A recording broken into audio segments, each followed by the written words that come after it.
Au cœur de la roseraie Princesse Grace, un centre de prévention et d'accompagnement. Le XAPAM est ouvert depuis septembre et propose un suivi pour toute addiction. Les addictions, c'est vrai qu'on a des addictions qui sont un petit peu au premier plan, comme le tabac, comme l'alcool, mais c'est aussi toutes les drogues, tous les produits illicites ou les médicaments, puis aussi les addictions comportementales, comme le jeu, le sexe, les écrans, Internet. Si ce mot a tendance à être vite employé, l'addiction est caractérisée par une impulsion, le craving. Alors, le craving, c'est très neurologique en fait. C'est l'envie irrépressible de consommer, avec une incapacité à résister à l'envie de consommer malgré la connaissance du côté néfaste à cette consommation. En plein cœur de cette galerie marchande monégasque, un duo d'entrepreneurs inaugure leur tout dernier concept. Ce restaurant s'ajoute aux 4 autres entreprises qu'ils ont montées de toutes pièces en principauté. Pour ces enfants du pays, investir à Monaco ne fait aucun doute. J'ai vécu 10 ans en Asie, dont 7 ans à Singapour. J'ai eu plusieurs projets à Singapour, mais malheureusement, quand la crise Covid est arrivée, en fait, j'ai tout perdu parce que j'avais eu aucun soutien au-delà financier. C'est un soutien même moral aurait été sympa. Ayant grandi ici à Monaco, ayant vraiment ma communauté ici, ayant pareil la famille et mes amis ici, c'est d'autant plus important aujourd'hui d'investir dans mon pays qui est Monaco, clairement. William et Anthony misent donc depuis plusieurs années maintenant sur l'attractivité de Monaco. Pour eux, la principauté est devenue une place forte de l'entrepreneuriat, avec une grande concurrence malgré sa petite superficie.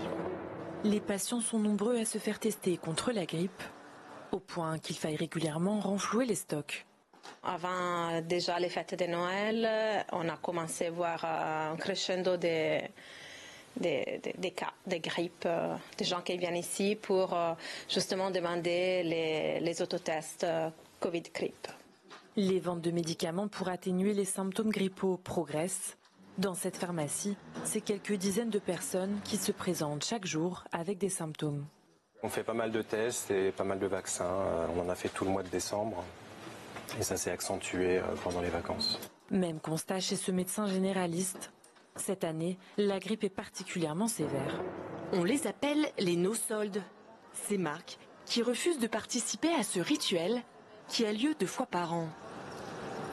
C'est le cas d'Andreas, propriétaire de 2 boutiques rue Princesse Caroline à Monaco. On ne peut pas se permettre, comme on a des marges qui ne sont pas si importantes, de faire des soldes. Et puis on essaie aussi toujours de faire des pièces intemporelles qui durent. C'est pour ça on a la politique de jamais faire de soldes. Dans son magasin, on trouve des chemises, des pulls, des chaussures, mais aussi des vestes allant de 150 à 500 €. Un prix juste, selon Andreas, qui n'a pas besoin d'être bradé. C'est comme avec les retouches, je prends toujours le même exemple. Il y a beaucoup de boutiques qui disent chez nous les retouches sont gratuites, mais bien sûr il n'y a rien qui est gratuit, ça veut dire ces prix sont intégrés dans le prix public et ça veut dire le monsieur ou la dame qui n'a pas besoin de faire de retouches, si la pièce tombe parfaitement bien, elle est un peu perdante parce que voilà, elle paye pour quelque chose qu'elle a pas utilisé. Quant aux clients, après l'étonnement, Andreas assure qu'ils comprennent et que ça pèse pas sur son chiffre d'affaires. Enfiler un casque et basculer au plus près de la place du casino, s'entretenir avec un agent immobilier ou même acheter dans votre magasin favori. C'est la magie de ce métaverse monégasque créé par Manila 24 ans. Pour cela, il vous faut seulement un avatar et vous voilà parti à la conquête de la principauté. On peut communiquer, interagir, écrire avec les personnes présentes dans les métaverses de Monaco ou des autres villes. Renforcer l'économie de la principauté à l'international, c'était justement l'objectif de Manila en 2020 alors qu'elle n'était qu'une étudiante. Un travail long et fastidieux qui a duré au total 3 ans. C'est en 2023 que son travail est récompensé avec ce prix de Monte-Carlo. Elle est nommée femme de l'année. Pour la première fois, j'ai senti vraiment un reconnaissement pour mon travail. Parce que quand tu commences une start-up, c'est vraiment très dur. Elle s'utilise comme une application classique et c'est pourtant 100% féminin. Girlycar est une plateforme de VTC qui propose aux clientes de choisir de se faire conduire uniquement par des femmes conductrices. Un vrai soulagement pour elles. J'ai eu une expérience Une mauvaise expérience avec un chauffeur homme. Et dès que j'ai su qu'il y avait des applications où c'était des femmes qui venaient nous chercher, je me sentais beaucoup plus en sécurité. Vu ma tranche d'âge, on a des enfants, des petits-enfants. Et bon, lorsqu'ils font des soirées et qu'ils rentrent tard, on est peut-être plus sûr en tant que maman ou grand-mère de dire elle rentre avec une personne féminine qui conduit. Les chauffeurs femmes voient aussi d'un bon œil l'arrivée de cette application. Avant, j'étais plutôt de journée.